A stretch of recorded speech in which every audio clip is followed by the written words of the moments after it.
उम्मीद करती हूँ आप सभी ठीक हो। और पिछली क्लास को आपने देख लिया होगा, 2 क्वेश्चंस उसमें मैंने करवाए थे और होप सो आप लोगों ने वो कर लिए होंगे ना। 2 क्वेश्चंस हमने कर लिए थे, ठीक है। आज की क्लास में मैं आपको 3 क्वेश्चंस करवाने वाली हूँ, ठीक है। तो उसके बाद में नेक्स्ट क्लास में हम देखेंगे 2 करेंगे या 3 करेंगे और फटाफट इस सब्जेक्ट कोड को ख़त्म करेंगे। मतलब 2 जून को एग्ज़ाम आई थी इसका, सस्टेनेबल डेवलपमेंट का। और उससे पहले हम अच्छे से हमारी रिवीजन वगैरह सब ख़त्म कर लेंगे हम, ठीक है। तो चलो क्लास को शुरू करते हैं। जिन्होंने लाइक नहीं किया है, चैनल को सब्सक्राइब नहीं किया है, वो कर लीजिए। और चलो चलते हैं हमारी क्लास में। एक तो वो सस्टेनेबल डेवलपमेंट का नेचर किया था और एक हमने किया था वो health and sanitation green technology में उसका क्या रोल है ना, वही किया था। आज का हमारा 3rd क्वेश्चन है, discuss outcomes of the earth summit in 1992। जो 1992 के अंदर अर्थ समिट हुआ था उसके क्या आउटकम्स रहे, ठीक है। तो अर्थ समिट जो हुआ था वो रियो दे जेनेरियो एक जगह है, रियो दे जेनेरियो ब्राज़ील के अंदर, वहाँ हुआ था 1992 के अंदर, ठीक है। देखते क्या है। Earth summit was held in the Rio de Janeiro in June 1992। काफ़ी इंपॉर्टेंट है, यह लाइन आपको याद रखनी है, ठीक है। It was one of the most important international conference. ये बहुत ज़रूरी इंटरनेशनल कॉन्फ्रेंस थी, ठीक है। किसके ऊपर थी? इन्वायरमेंट और डेवलपमेंट के ऊपर बनी थी, ठीक है। इन्वायरमेंट एंड डेवलपमेंट पे लगभग 170 से भी ज़्यादा कंट्रीज़ ने इसमें पार्टिसिपेट किया था इसके अंदर। और जो मेन एम था इसका वो था सस्टेनेबल डेवलपमेंट को अचीव करना, इकोनॉमिक ग्रोथ को बैलेंस करना, लेकिन इन्वायरमेंट को साथ में लेके चलना। मतलब इन्वायरमेंट की भी प्रोटेक्शन करना और इकोनॉमिक ग्रोथ भी बढ़ाना, ये इसका मेन जो था वो एम था। The summit produce several important outcomes that shaped global environmental policies. इस समिट से काफ़ी सारे इम्पोर्टेंट आउटकम्स निकल के आए जिन्होंने पूरे ग्लोबली इंटरनेशनली इन्वायरमेंटल पॉलिसीज़ को मतलब कुछ पॉलिसीज़ ऐसी आई जो सभी ने अडोप्ट किया जैसे, ठीक है। तो वो आई किससे? इसी के आउटकम थे अर्थ समिट 1992 में, जो सबसे मेन है। और ये ना आपके वैसे भी आ सकते हैं 20 में नहीं तो एटलीस्ट 10 नंबर में तो आएगा ही 10 मार्क्स के लिए। ये क्या लिखा जा रहा है? इससे पेन भी अच्छे से नहीं चलता इसका, एक सेकेंड।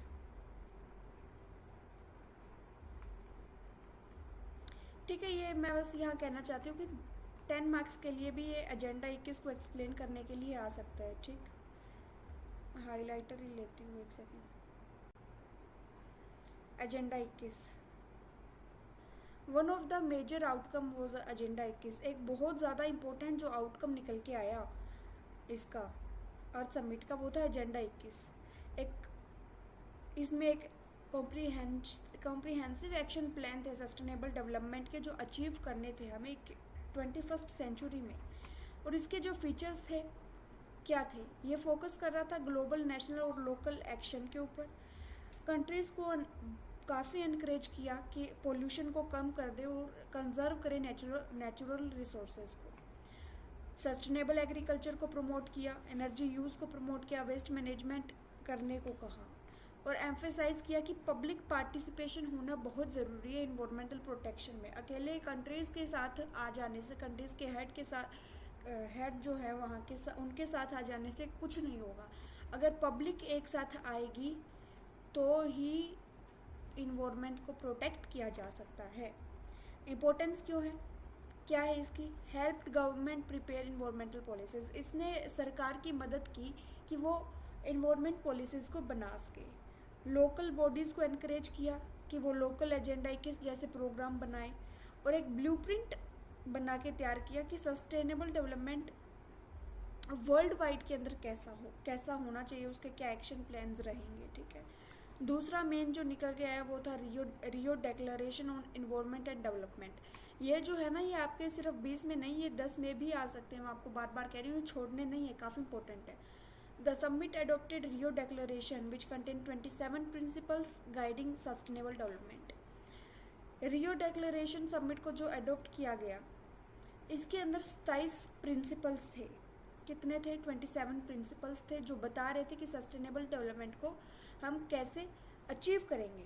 सो इम्पोर्टेंट प्रिंसिपल्स उनके देखे तो human beings are the central to the sustainable development. State have the right to use the resource responsibly.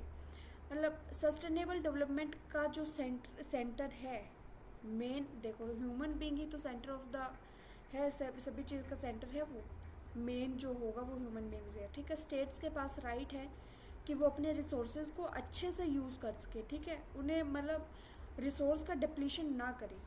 Environment अगर डेवलपमेंट करनी है, आप डेवलपमेंट की प्लानिंग कर रहे हो तो आप ये चीज़ भी याद करो कि उसी के अंदर ही इन्वायरमेंटल प्रोटेक्शन इंक्लूडेड है, वो उसी का पार्ट है. पब्लिक पार्टिसिपेशन और इन्वायरमेंटल इंफॉर्मेशन को एक्सेस देना सभी को, पूरी पब्लिक को, ये बहुत ज़रूरी है. ठीक है. पीपीपी काफ़ी इंपॉर्टेंट है. Polluter pays principle and precautionary principle को प्रमोट किया जाए. Provide ethical and legal guidance for environmental governance and strengthen international cooperation and environmental issue. कि जितनी भी इंटरनेशनल जो भी आपकी ये बनी है, क्या बोलते हैं, कमिटीज़ बनी है, इनका कोऑपरेशन हो किसके ऊपर, इन्वायरमेंटल इश्यूज़ के ऊपर. कन्वेंशन ऑन बायोलॉजिकल डाइवर्सिटी बहुत इंपॉर्टेंट है ये. The summit led to the signing of the convention of biological diversity.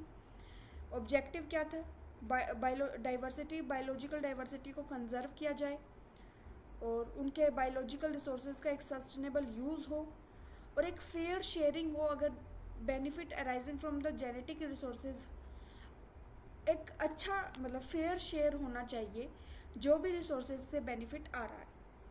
Importance क्या है इसकी, कंट्रीज़ को एनकरेज किया कि वो अपने वाइल्ड लाइफ इकोसिस्टम है, फॉरेस्ट है, इन्हें बचाए, प्रमोट करे बायोडाइवर्सिटी को ग्लोबली. ठीक है. UNFCCC बहुत ज़्यादा इम्पोर्टेंट है, मोस्ट इम्पोर्टेंट है ये, मोस्ट इम्पोर्टेंट है ये. ठीक है. क्या है UNFCC? United Nation framework convention on climate change. Another major outcome, जो एक और मेजर आउटकम निकला वो था UNFCC. पर्पस था कि ग्रीन हाउस गैसेस को कम कर दिया जाए और जो क्लाइमेट चेंज हो रहा है, ह्यूमन की एक्टिविटीज़ की वजह से जो क्लाइमेट चेंज हो रहा है उसे प्रिवेंट किया जाए. और ये ज़रूरी इसलिए था क्योंकि ये became the foundation for the later agreement like Kyoto protocol and the Paris agreement. बहुत इंपॉर्टेंट है Kyoto protocol and Paris agreement. Global awareness, इन्होंने इससे ग्लोबल अवेयरनेस हुई कि क्लाइमेट चेंज को लेके ग्लोबली इन्होंने बहुत कुछ किया. मतलब हमें ये नहीं करना है, पोल्यूशन नहीं करना है, ये कम करना है, जिसकी वजह से हमारा क्लाइमेट बार बार वेदर में चेंज आए. ठीक है. Commission on sustainable development, earth summit जो है उसने कमीशन बनाई सस्टेनेबल डेवलपमेंट पे. कुछ फंक्शंस थे उसके.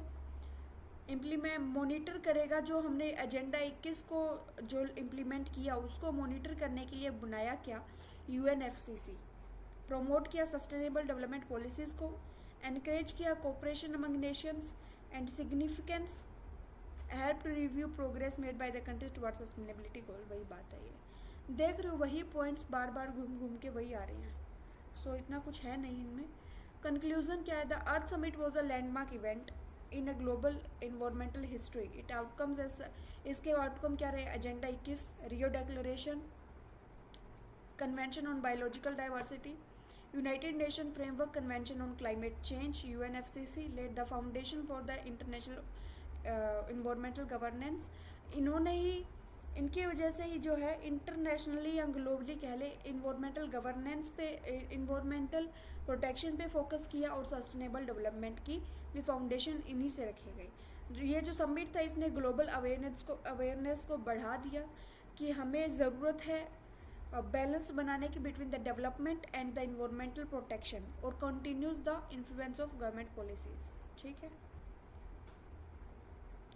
अगला क्वेश्चन 4th है, write a note on SDG. What is SDG? Sustainable development goals. ठीक है, ये भी बहुत इंपॉर्टेंट है. So the United Nation adopted sustainable development goal. 2015 के अंदर हमने SDGs को अडोप्ट किया as a part of the 2030 agenda for sustainable development. ठीक है. The SDGs are a set of 17 global goals. इसमें सस्टेनेबल डेवलपमेंट गोल्स में ये 17 ग्लोबल गोल्स हैं जो डिज़ाइन किए गए हैं ताकि हम सस्टेनेबल डेवलपमेंट को अचीव कर सकें, एक बैलेंस बनाकर चले इकोनॉमिक ग्रोथ में, सोशल वेलफेयर में और इन्वायरमेंटल प्रोटेक्शन में। ठीक है, यही था मेन ऑब्जेक्टिव जो था एसडीजी का। वो था एक ऐसा वर्ल्ड बना देना जो पॉवर्टी, इनइक्वालिटी, इन्वायरमेंटल डिग्रेडेशन से काफ़ी दूर हो, फ्री हो उन चीज़ों से, और इंश्योर करे पीस और प्रोस्पेरिटी सभी की। तो एसडीजी जो है वो यूनिवर्सल गोल्स है जो अडॉप्ट किए सभी मेंबर्स ने यूनाइटेड नेशन के, कि वो इम्प्रूव कर सके प्रेजेंट और फ्यूचर जनरेशन की क्वालिटी ऑफ लाइफ को। उनका एम जो है वो है एलिमिनेट करना पॉवर्टी और हंगर को, प्रोटेक्ट करना इन्वायरमेंट को, इक्वालिटी एंड जस्टिस को प्रमोट करना, है ना, ये पीस एंड प्रोस्पेरिटी को, और सस्टेनेबल इकोनॉमिक ग्रोथ को इंश्योर करना। और जो सस्टेनेबल डेवलपमेंट गोल्स है वो इंटरकनेक्टेड है because progress is one goal support progress in other. अगर एक गोल में प्रोग्रेस होगी तो 100% बाकी के गोल्स में भी प्रोग्रेस देखी जाएगी। फीचर्स क्या है गोल्स के? यूनिवर्सल है, नेचर में सभी के लिए बराबर है, एप्लीकेबल टू ऑल कंट्रीज, सभी के लिए एक समान, यूनिवर्सल इन नेचर, चाहे वो डेवलप्ड कंट्रीज हो, डेवलपिंग हो या अंडर डेवलप्ड हो। Every country is responsible for achieving these goals. Her country खुद रिस्पॉन्सिबल है उन गोल्स को अचीव करने के लिए। इंटीग्रेटेड अप्रोच है। इंटीग्रेटेड अप्रोच कैसे है? क्योंकि वो सोशल, इकोनॉमिक, इन्वायरमेंटल डायमेंशंस को मिला के जो चलेगा, इंटीग्रेट करके जो चलेगा, उसी का जो है वो डेवलपमेंट सही होगा। आप समझ रहे हो कि मतलब डेवलपमेंट की डायमेंशंस देखो आप कैसे, चाहे वो सोशली, इकोनॉमिकली और इन्वायरमेंटली तीनों को इंटीग्रेटेडली अगर लेके चलेगा तो उसका जो इकोनॉमिक ग्रोथ होगा वो काफ़ी बैलेंस्ड होगा। क्यों? क्योंकि इन्वायरमेंट भी प्रोटेक्ट होगा और इकोनॉमिक ग्रोथ भी बढ़ेगी। टाइम बाउंड गोल्स है, मैंने बताया 2030 तक अचीव करने हैं इन 17 गोल्स को। ठीक है, पीपल सेंटर्ड है। एक सेकेंड इरेज करती हूँ उसे।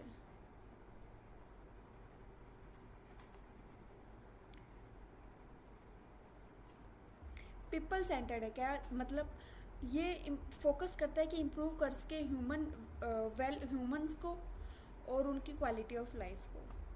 ठीक है, इंक्लूसिव डेवलपमेंट एंश्योर्स दैट कोई भी पीछे ना रह जाए, नो वन लेफ्ट बिहाइंड। और इम्पोर्टेंस दे वुमेंस को, चिल्ड्रन को, पुअर पीपल को, वल्नरेबल ग्रुप, मतलब जो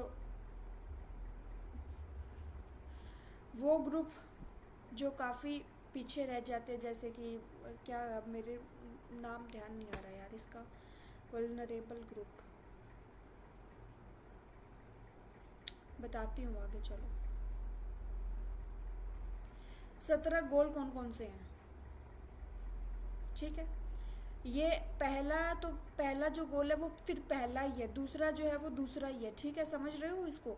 इसकी आप वो चेंज नहीं कर सकते। ठीक है, नंबरिंग पहला है no poverty, end poverty in all forms of everywhere, गरीबी को हर जगह से हटा दिया जाए। ज़ीरो हंगर, हर एक इंसान को फूड सिक्योरिटी मिले, अच्छा न्यूट्रिशियस फूड मिले और एक सस्टेनेबल एग्रीकल्चर हो। ठीक है, फिर है तीसरा गुड हेल्थ एंड वेलबींग, अच्छी सेहत और सबका भला, हेल्थ को प्रमोट किया जाए और हेल्थ केयर को भी सभी के लिए। चौथा है क्वालिटी एजुकेशन प्रोवाइड करना, इंक्लूसिवली और इक्विटेबल क्वालिटी, सभी के लिए बराबर एजुकेशन हो, इक्वल एजुकेशन और सभी के लिए हो।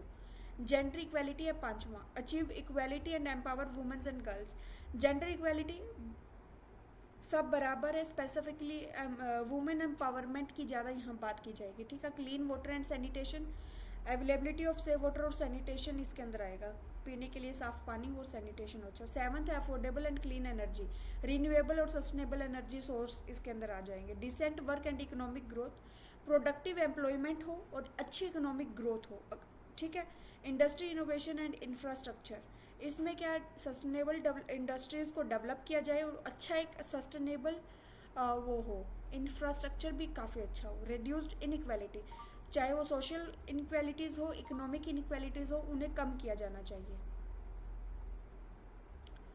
उसके बाद में sustainable cities and communities, cities को सेफ बनाओ, सस्टेनेबल बनाओ, रेजिलियंट बनाओ, अच्छा बनाओ, कम्युनिटीज़ भी वहाँ की अच्छी हो। Responsible consumption and production, promote efficient use of resource और रिड्यूस वेस्ट, वेस्ट भी कम और अच्छा यूज़ ऑफ रिसोर्सेज हो। 13वां है क्लाइमेट एक्शन, अर्जेंट एक्शंस उठाए जाने चाहिए जो लगातार क्लाइमेट चेंज हो रहा है जिसकी वजह से ग्लोबल वार्मिंग जैसी दिक्कत हो रही है। फिर है 14th है लाइफ बिलो वाटर, जो अपने हैं मैराइन रिसोर्सेज है, जो पानी के अंदर जीव रहते हैं उन्हें भी प्रोटेक्ट करो, ओशियंस को प्रोटेक्ट करो, मैराइन रिसोर्सेज को प्रोटेक्ट करो। लाइफ ऑन लैंड, जो लाइफ लैंड के ऊपर लाइफ है उनको भी प्रोटेक्ट करो, चाहे वो फॉरेस्ट हो, वाइल्ड लाइफ हो, बायोडाइवर्सिटीज हो, कुछ भी हो, ठीक है। पीस, जस्टिस, स्ट्रॉन्ग इंस्टीट्यूशन, इन सबको भी प्रमोट किया जाए। पीस को प्रमोट करो, शांति, जस्टिस, न्याय को प्रमोट करो, अकाउंटेबल इंस्टीट्यूशंस बनाओ, ठीक है। Partnership for the goal, strengthen goal partnership and cooperation, ठीक है। सबसे इम्पोर्टेंट गोल कौन से हैं? पहला है रिडक्शन ऑफ पॉवर्टी, मैंने आपको पहला पॉइंट बताया था, पॉवर्टी को कम करो हर तरीके से, हर जगह से। Help improve living standards, SDG help in improving living standards and reduce poverty world wide, ठीक है। इन्वायरमेंटल प्रोटेक्शन दूसरा, एनकरेज करें नेचुरल रिसोर्सेज को कंजर्व करें और पोल्यूशन को कंट्रोल करें, ठीक है। इकोनॉमिक डेवलपमेंट है तीसरा। इकोनॉमिक डेवलपमेंट में क्या है कि एक प्रॉपर अपॉर्चुनिटीज़ मिले और इकोनॉमिक ग्रोथ हो, ठीक है। और सोशल इक्वालिटी में क्या है? एजुकेशन, हेल्थ केयर और जेंडर इक्वालिटी पे फोकस किया जाए, ठीक है। चैलेंजेस क्या है गोल्स को अचीव करने के लिए? फाइनेंशियल रिसोर्सेज की कमी है, क्लाइमेट चेंज और इन्वायरमेंटल डिग्रेडेशन भी काफ़ी बड़ा चैलेंज है, पॉपुलेशन लगातार बढ़ रही है, अनएम्प्लॉयमेंट है, ये देख रहे हो वही डेली वाले सेम सेम सेम सब वही पॉइंट्स घूम घूम कह रहे हैं, population growth, unemployment, environmental degradation, climate change, financial resources की कमी, पॉलिटिकल कन्फ्लिक्ट है, वीक गवर्नेंस है और अनइक्वल डेवलपमेंट है कंट्रीज़, कोई डेवलप्ड है, कोई डेवलपिंग है, कोई अंडर डेवलप्ड है, तो ऐसी कंट्रीज़ है। ये सब क्या है? ये चैलेंजेस है गोल्स को अचीव करने के लिए, ठीक है। इंडिया का सस्टेनेबल डेवलपमेंट गोल के अंदर क्या है? तो इंडिया जो है वो एक्टिवली पार्टिसिपेट किया है इस गोल्स को अचीव करने के लिए, काफ़ी सारे अलग अलग गवर्नमेंट प्रोग्राम्स चलाए इंडिया में, जैसे स्वच्छ भारत अभियान है, डिजिटल इंडिया है, skill India, national solar mission, जल जीवन mission, the NITI Aayog monitor SDG progress in India. और जो नीति आयोग है वो हमारे यहाँ प्रोग्रेस चेक करता है कि सस्टेनेबल डेवलपमेंट गोल्स की क्या प्रोग्रेस रही है इंडिया के अंदर। The SDG are a global road map, ये ग्लोबल रोड मैप है एक अचीव करने के लिए, ताकि एक बेटर और एक अच्छा सस्टेनेबल फ्यूचर हम दे पाएँ आगे वाली जनरेशन को। एड्रेस करते हैं मेजर ग्लोबल चैलेंजेस को, जैसे पॉवर्टी है, इनक्वालिटी है, क्लाइमेट चेंज, एनवायरमेंटल डिग्रेडेशन है, ठीक है, वही बार बार पॉइंट आ रहे हैं, ठीक है। एक सक्सेसफुल इम्प्लीमेंटेशन हो गोल्स की, ताकि कोऑपरेशन हो सरकार में हो चाहे प्राइवेट सेक्टर, सिटीजन, सब में, और अचीव करें गोल्स को, ताकि हम एक पीसफुल, प्रोस्पेरस और एक सस्टेनेबल वर्ल्ड बना सके आज के लिए भी और आने वाली फ्यूचर जनरेशन के लिए भी। ये था चौथा। यह 5th क्वेश्चन क्लाइमेट चेंज के बारे में हमें देखना है। व्हाट आर द कॉजेज, क्या कारण है क्लाइमेट चेंज के और उसका इम्पैक्ट क्या है हम पे। So the climate change refers to the long term changes in the earth climate system. Climate change क्या है? लॉन्ग टर्म जो चेंजेस हो रहे हैं अर्थ के क्लाइमेट सिस्टम के अंदर, जैसे कि टेम्परेचर में चेंज, रेनफॉल में, ह्यूमिडिटी में, विंड पैटर्न्स, सीजन साइकिल्स के अंदर। पहले क्लाइमेट चेंज हैपन होता था नेचुरली, हज़ारों सालों बाद, थाउजेंड्स ऑफ ईयर, ठीक है।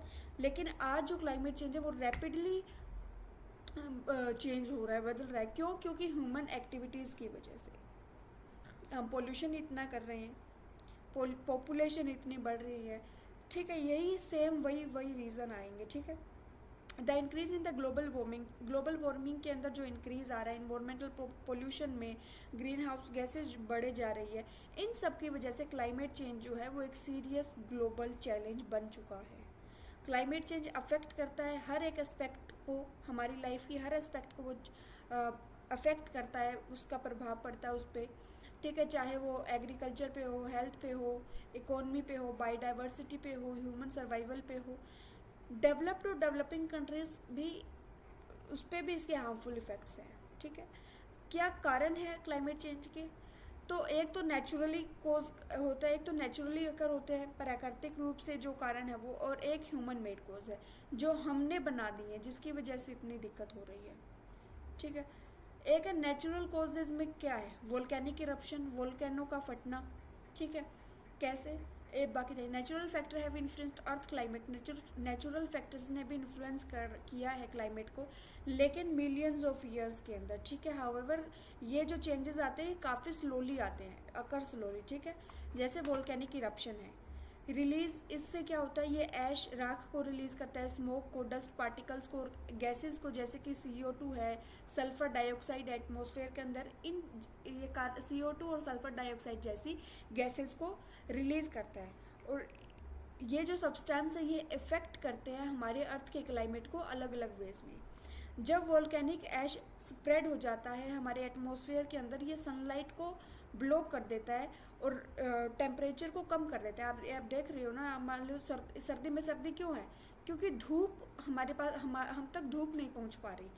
तो अब जब धूप हम तक नहीं पहुंच पा रही होती है तो वो हमारा टेम्परेचर क्या हो जाता है, टेम्परेचर कम हो जाता है, ठीक है, फॉर एक शॉर्ट पीरियड ऑफ टाइम के लिए। एट द सेम टाइम उसे volcano can also release green house gases. सबसे इंपॉर्टेंट है कि वोल्केनो ग्रीन हाउस गैस को भी रिलीज़ करता है, जिसकी वजह से ग्लोबल वार्मिंग जैसी दिक्कत हो रही है।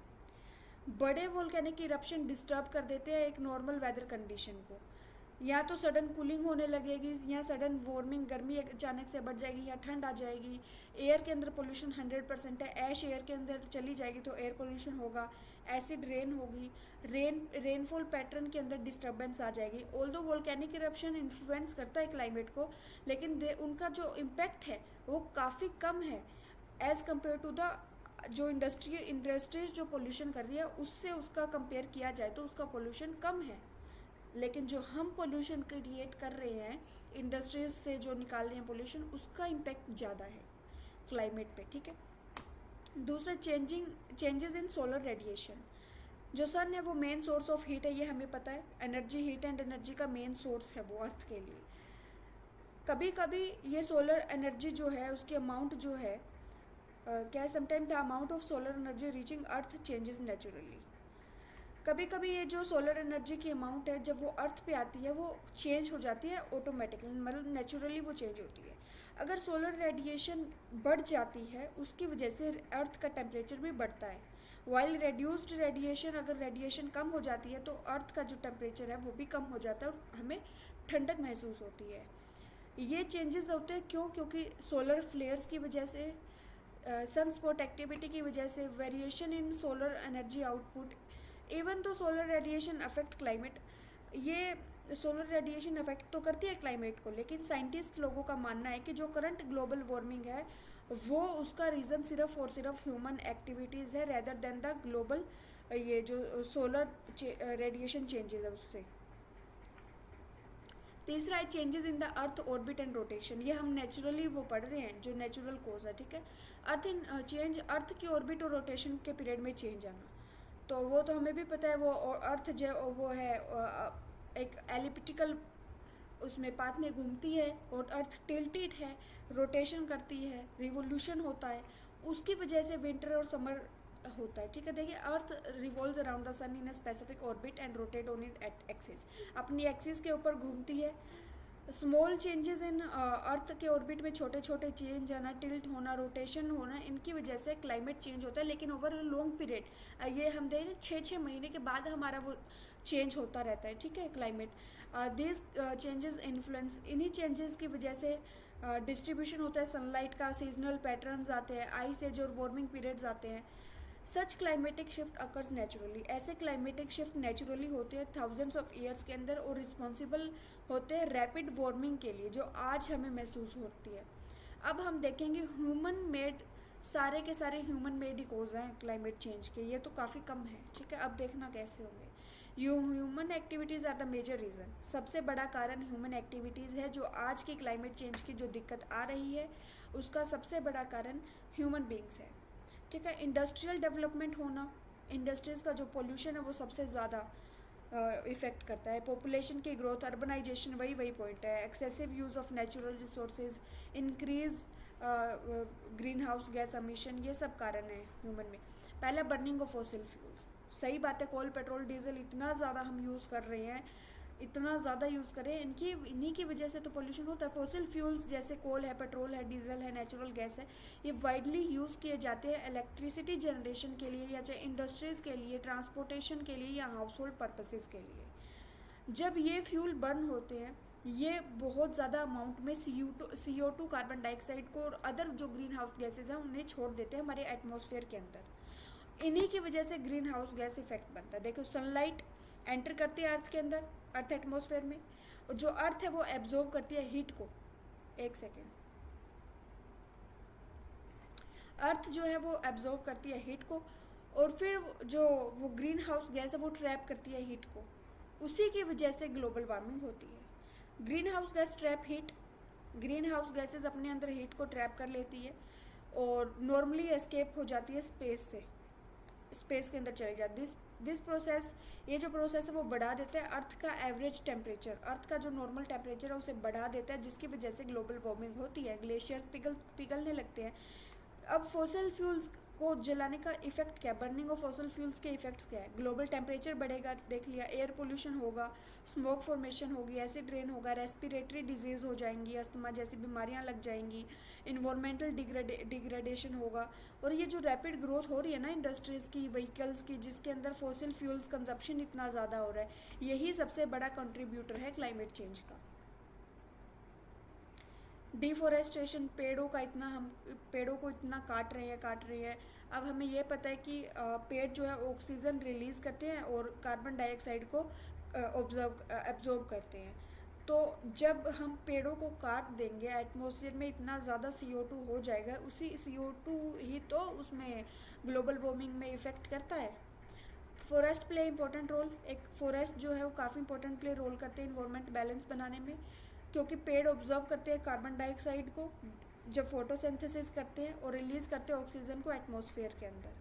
जब फॉरेस्ट को हम काट देंगे किसी भी पर्पज़ के लिए, चाहे एग्रीकल्चर पर्पज़ के लिए या इंडस्ट्रीज़ के लिए, रोड्स के लिए, अर्बन डेवलपमेंट के लिए, जो अमाउंट ऑफ कार्बन डाइऑक्साइड है वो बढ़ जाएगी एटमॉस्फेयर में, ठीक है। और डिफॉरेस्ट्रेशन जो है वो वाइल्ड लाइफ हैबिटेट्स को भी डिस्ट्रॉय करता है। मतलब अगर हम जंगल काट देंगे तो जो वाइल्ड लाइफ है हमारे यहाँ, हैबिटेट्स हैं वाइल्ड लाइफ वाले, मतलब जो भी पशु है वो कहाँ जाएंगे, एनिमल्स कहाँ जाएंगे, हम जंगल तो काट ही दे रहे हैं, जिसकी वजह से अर्थ की एबिलिटी जो है वो क्लाइमेट को रेगुलेट करने वाली वो अफेक्ट होती है, वो वीक होती है, ठीक है। क्यों, क्या इफेक्ट है डिफॉरेस्टेशन के? ग्रीन हाउस गैस बढ़ती है, टेम्परेचर बढ़ता है, सोइल इरोजन होता है, बायोडाइवर्सिटी में लूज़ होता है, रेनफॉल कम होती है, डेजर्टिफिकेशन हो जाता है, ठीक है। फॉरेस्ट को हम लंग्स भी कहते हैं अर्थ के, ठीक है।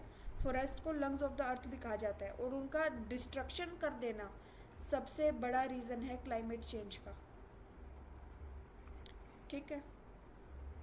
इंडस्ट्रियलाइजेशन, ये एक बात देख रहे हो आप, वही पॉइंट आ रहे हैं, मैं बता रही हूँ, बार बार वही पॉइंट आए जा रहे हैं। पॉपुलेशन ग्रोथ है, इंडस्ट्रियलाइजेशन है, अर्बन डेवलपमेंट है, यही सेम पॉइंट, ठीक है। इंडस्ट्रियलाइजेशन जो है उसने इकोनॉमिक ग्रोथ को तो बढ़ा दिया है, प्रोडक्शन को तो बढ़ा दिया है, लेकिन सीवर इन्वायरमेंटल प्रॉब्लम्स इंडस्ट्रियलाइजेशन ने ही क्रिएट की है। फैक्ट्रीज और इंडस्ट्रीज क्या रिलीज़ करती है? कार्बन डाइऑक्साइड है, मीथेन जैसी गैसेज है, टॉक्सिक केमिकल्स है, स्मोक एंड डस्ट पार्टिकल्स को ये रिलीज़ करती है, जिसकी वजह से एयर, वाटर, सॉइल पोल्यूट हो जाते हैं। और हैवी जो इंडस्ट्रीज़ है, वो सीमेंट, स्टील, केमिकल इंडस्ट्रीज जो है वो सबसे ज़्यादा कंट्रीब्यूट करती है ग्रीन गैस के अंदर, जो इन्हीं की वजह से इनका ग्रीन गैस एमिशन सबसे ज़्यादा होता है। इंडस्ट्रीज पोल्यूशन क्या कॉज करता है? Global warming, air pollution, water contamination, क्योंकि वो पानी में भी छोड़ देते हैं, हेल्थ हैजार्ड्स, एसिड रेन। और डेवलपिंग कंट्रीज़ जो है वो सबसे ज़्यादा इंडस्ट्रियल ग्रोथ कर रही है, इसीलिए उनको सबसे ज़्यादा इन्वायरमेंटल उनका ही मिलेगा। एग्रीकल्चरल एक्टिविटीज़ है, agriculture contribute to climate change through the use of fertilizers, pesticides और लाइफ स्टॉक फार्मिंग, ठीक है। ये एनिमल है सच एज काऊ है, बुफेलोज है, ये मीथेन गैस रिलीज़ करती है जब ये डाइजेशन करती है। मीथेन जो है एक पावरफुल ग्रीन हाउस गैस है जो ट्रैप करती है हीट को, ठीक है। कार्बन डाइऑक्साइड से भी ज़्यादा जो है ऑब्जर्व करे कोई ये ग्रीन हाउस गैस को, वो मीथेन है। केमिकल फर्टिलाइज़र है, वो निट्रस ऑक्साइड रिलीज़ करता है, ये भी एक ग्रीन हाउस गैस है, ठीक है, हार्मफुल है ये भी। एग्रीकल्चर एक्टिविटीज़ है, उसकी वजह से क्लाइमेट चेंज में एग्रीकल्चर एक्टिविटीज़ की वजह से ही क्लाइमेट भी चेंज होता है। जैसे एक्सेसिव यूज़ ऑफ फर्टिलाइजर्स का एक्सेसिव यूज़ कर रहे हैं, क्रॉप रेजिड्यू, अब ये जो पराली वगैरह जला देते हैं, अब ये क्या कहते हैं, राइस जब उगाते हैं उसके बाद में जब राइस को हार्वेस्ट कर लिया जाता है उसके बाद में हम मतलब हरियाणा में तो उसे पराली बोलते हैं, तो मुझे नहीं पता आपके वहाँ उसको क्या बोले, उस वेस्ट को, वो जो रेजिड्यू है उसे जला देते हैं, जिसकी वजह से बड़ा पोल्यूशन होता है दिवाली के टाइम पे, आप देखते ही हो। लाइव स्टॉक फार्मिंग है, over use of ground water का इतना ज़्यादा यूज़ कर लेते हैं, इसकी वजह से इसके इफ़ेक्ट्स है कि सोइल डिग्रेड हो जाती है, उसकी फर्टिलिटी चली जाती है, वाटर पोल्यूशन होता है, ग्रीन हाउस का गैसेस का एमिशन इतना ज़्यादा होता है जिसकी वजह से क्लाइमेट चेंज होता रहता है, सोइल की फर्टिलिटी कम हो जाती है। आज जो एग्रीकल्चर प्रैक्टिसेस है प्रोडक्टिव है और ऑफन हार्म इन्वायरमेंटल सस्टेनेबिलिटी को भी हार्म करती है। इम्पैक्ट क्या है क्लाइमेट चेंज के? क्लाइमेट चेंज अफेक्ट करता है नेचुरल इकोसिस्टम को भी और ह्यूमन सोसाइटी को भी, ये तो साफ सी बात है। अगर हम क्लाइमेट चेंज को और इफ़ेक्ट कर रहे हैं, कुछ नेचुरल रिसोर्स जो नेचुरल कॉजेज़ है जो है वो भी इफ़ेक्ट करते हैं, ह्यूमन कॉज है वो भी इफ़ेक्ट करते हैं, तो अगर क्लाइमेट चेंज होगा तो क्या नेचुरल इकोसिस्टम पे और ह्यूमन सोसाइटी पे क्या इफ़ेक्ट नहीं पड़ेगा? बिल्कुल पड़ेगा, और इसका जो इफ़ेक्ट पड़ेगा, जब पड़ भी रहा है, ये काफ़ी डेंजरस होगा। ग्लेशियर्स पिघलेंगे, पोलराइज पिघलेंगे, global warming is causing glaciers and ice caps in polar regions melt rapidly. लगातार ये ग्लेशियर जो है पिघलते जा रहे हैं, जिसकी वजह से सी लेवल में जो सी लेवल है वो बढ़ता जा रहा है, फ्लड आ रही है कोस्टल एरियाज़ में, फ्रेश वाटर की रिसोर्सेज की कमी हो रही है, मैराइन इकोसिस्टम को एक थ्रेट मिल रहा है। और जो कंट्रीज़ है जो कोस्ट लाइन के पास पड़ती है या आइलैंड नेशंस है स्पेसिफिकली, उनकी तो इतनी बुरी कंडीशन है ना, उनका सी लेवल इतना ज़्यादा बढ़ रहा है जिसकी वजह से उनकी कंडीशन जो है काफ़ी वल्नरेबल हो गई है। एक्सट्रीम वेदर इवेंट्स इतने एक्सट्रीम हो रहे हैं, क्लाइमेट चेंज इंक्रीज़ हो रहा है, ठीक है, जिसकी वजह से फ्रिक्वेंसी और इंटेंसिटी नेचुरल डिज़ास्टर की काफ़ी बढ़ गई है। जैसे साइक्लोन्स लगातार आते हैं, फ्लड्स है, ड्रोट्स है, कहीं हरिकेन्स है, कहीं कहीं हैवी रेनफॉल है, वाइल्ड फायर्स है। एक्सट्रीम जो वेदर डिस्ट्रॉय करता है होम्स को, क्रॉप्स को, रोड्स को, इंफ्रास्ट्रक्चर को, और जो पुअर कम्युनिटीज़ है वो सफ़र करती है क्योंकि उनके पास लैक ऑफ रिसोर्सेज है, उनके पास रिकवरी के लिए पैसे नहीं है, कुछ भी नहीं है। बायोडाइवर्सिटी का लॉस होगा, मतलब प्लांट्स, एनिमल्स है, माइक्रो ऑर्गेनिज्म है अर्थ के ऊपर, जो भी जितने भी बायोडाइवर्सिटी है उसका लॉस होगा। क्लाइमेट चेंज है वो डिस्ट्रॉय कर देगा हैबिटेट्स को और फोर्स करेगा स्पीशीज़ को कि वो माइग्रेट कर ले, ठीक है, और अडेप्ट करे क्विकली जो भी कंडीशंस है वहाँ की। काफ़ी स्पीशीज़ जो है वो सर्वाइव नहीं कर पाती, उतने चेंजेस के अंदर वो वहाँ मर जाती है, जिसकी वजह से बायोडाइवर्सिटी का लॉस होता है, स्पीशीज़ एक्सटिंक्ट हो जाती है, कोरल लीफ डिस्ट्रक्ट होते हैं, फॉरेस्ट कम होने लगते, लॉस ऑफ फॉरेस्ट होता है, फूड चेन में डिस्टर्बेंस होती है, और जो लॉस है बायोडाइवर्सिटी का वो इकोसिस्टम को और इकोलॉजिकल बैलेंस को भी कम कर देता है, कमज़ोर कर देता है। हेल्थ प्रॉब्लम्स है, क्लाइमेट चेंज की वजह से सीरियस हेल्थ रिस्क आएंगे ह्यूमंस को, हार्ट स्ट्रोक होगा, हार्ट अटैक होंगे, रेस्पिरेटरी डिजीज़ लग जाएगी, अस्थमा जैसी बीमारियाँ, एलर्जीज होंगी, माल न्यूट्रिशंस होगा, ठीक है, वेक्टर बोर्न डिजीज़ जैसे मलेरिया और डेंगू जैसी बीमारियाँ बढ़ने लगेगी। पोल्यूटेड एयर और कंटेमिनेटेड वाटर से सबसे ज़्यादा हेल्थ प्रॉब्लम्स होंगी, चाहे वो बच्चों में हो, एल्डर पीपल में हो, चाहे किसी में भी हो, वो प्रॉब्लम्स होंगी, कंटेमिनेटेड वाटर हो या पोल्यूटेड एयर हो। नेचुरल डिज़ास्टर है वो मेंटल हेल्थ को अफेक्ट करेंगे, चाहे स्ट्रेस हो, डिप्रेशन हो, डिस्प्लेसमेंट हो, इन सब का कारण यही है। क्या मेजर्स है कि हम कंट्रोल कर सके सस्टेनेबल इसको क्लाइमेट चेंज को? एक second. So the climate change can be reduced, climate change को रेड्यूस किया जा सकता है कोलेक्टिव एफर्ट से।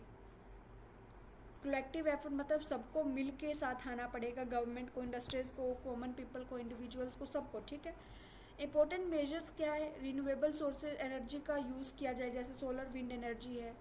फॉसिल फ्यूल पे डिपेंडेंसी कम करो, हो सके प्रमोट करो एफोरेस्टेशन को, ज़्यादा से ज़्यादा पेड़ लगाओ, डिफोरेस्टेशन को कम करो, सस्टेनेबल एग्रीकल्चर को बढ़ावा दो, पब्लिक ट्रांसपोर्ट का ज़्यादा यूज़ करो, इलेक्ट्रिक व्हीकल्स का यूज़ करो, वेस्ट को रिड्यूस करो, उसकी रिसाइकलिंग करो, रीयूज़ करो, ठीक है। इन्वायरमेंटल अवेयरनेस लाओ सस्टेनेबल डेवलपमेंट को लेके, इम्प्लीमेंट करो स्ट्रिक्ट इन्वायरमेंटल लॉज को इम्प्लीमेंट करो, और इंटरनेशनल कोऑपरेशन बहुत ज़्यादा ज़रूरी है कि global green house gas emission को कम किया जाए, ठीक है। सो क्लाइमेट चेंज जो है वो एक सीरियस इन्वायरमेंटल, इकोनॉमिक और सोशल इशू है जिसने पूरे वर्ल्ड को अफेक्ट किया है। ह्यूमन एक्टिविटीज़ की वजह से इंडस्ट्रियलाइजेशन, डिफोरेस्टेशन, अर्बनाइजेशन है, बर्निंग ऑफ फॉसिल फ्यूल्स, इनकी वजह से ये मेजर रीजन है ग्लोबल वार्मिंग के और क्लाइमेट चेंज के, और इनका जो इम्पैक्ट है उसकी वजह से टेम्परेचर में लगातार इंक्रीज़ हो रहा है, डिज़ास्टर्स आए जा रहे हैं, फूड इनसिक्योरिटी है, बायोडाइवर्सिटी का लॉस हो रहा है, और काफ़ी हेल्थ प्रॉब्लम्स भी आती है। अगर इमीडिएट एक्शन नहीं लिया गया, फ्यूचर जनरेशन को काफ़ी सीवियर एनवायरमेंटल क्राइसिस देखने को मिलेंगे। देयरफॉर सस्टेनेबल डेवलपमेंट और जो है इन्वायरमेंटल प्रोटेक्शन और ग्लोबल कोऑपरेशन पे, सस्टेनेबल डेवलपमेंट, इन्वायरमेंटल प्रोटेक्शन और ग्लोबल कोऑपरेशन बहुत ज़्यादा ज़रूरी है क्लाइमेट चेंज को कंट्रोल करने के लिए, और एक safe and healthy planet ensure करने के लिए सभी ह्यूमन बींग्स के लिए, सभी लिविंग बींग्स के लिए, ठीक है। आज की क्लास में बस हम इतना ही पढ़ेंगे, और कल मेरे ख्याल से 3 क्वेश्चंस के साथ मैं आपका ये सब्जेक्ट ख़त्म कर दूँगी, 3 या 4 क्वेश्चन और होंगे इसके, और इतने में हमारा ये पूरा ख़त्म हो जाएगा, ठीक है। और उम्मीद करती हूँ आपको समझ आया होगा। बेसिकली आपको ये अगर ना भी समझ आए तो इसके प्लीज़ स्क्रीनशॉट ले लीजिए और ख़ुद आप इसको समझने की कोशिश कीजिए। काफ़ी इजी है, वही के वही सेम पॉइंट्स रिपीट होके आ रहे हैं, ठीक है। सो आज की क्लास में इतना ही, मिलते हैं अगली क्लास में। Thanks for watching.